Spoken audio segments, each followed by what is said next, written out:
Jokowi, tolong Pak, itu Pak rombongannya Pak. Lewat-lewat aja, nggak usah ngerusak spion juga kali Pak.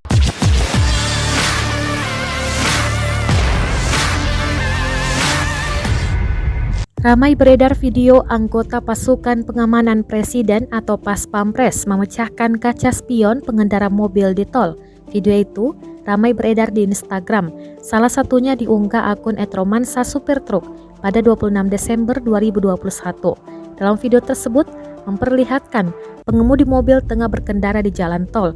Lalu di belakang pengemudi mobil terdapat rombongan Presiden Joko Widodo. Tak berselang lama, pengemudi mobil ini kaget ketika kaca spion sebelah kanannya sengaja dipecahkan oleh Pas Pampres yang melewatinya.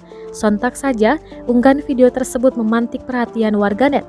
Sayangnya bukan dibela, pengemudi mobil ini justru mendapat komentar negatif dari warganet. Netizen menyayangkan pengemudi mobil ini yang tak mau menepi ketika rombongan orang nomor 1 di Indonesia tersebut melintas. Kini dikabarkan, pengendara mobil tersebut telah meminta maaf. Ia mengakui sedang menggunakan ponsel saat berkendara, kemudian mobilnya bergerak ke ruas kanan sehingga menghalangi rombongan kepresidenan. Dia juga mengaku kerugian atas pecahnya kaca spion sudah diganti oleh Pas Pampres.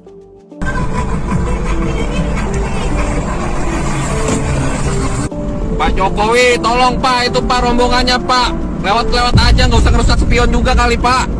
Ini gimana ini Pak, spion saya rusak tuh Pak, gara-gara rombongan Bapak.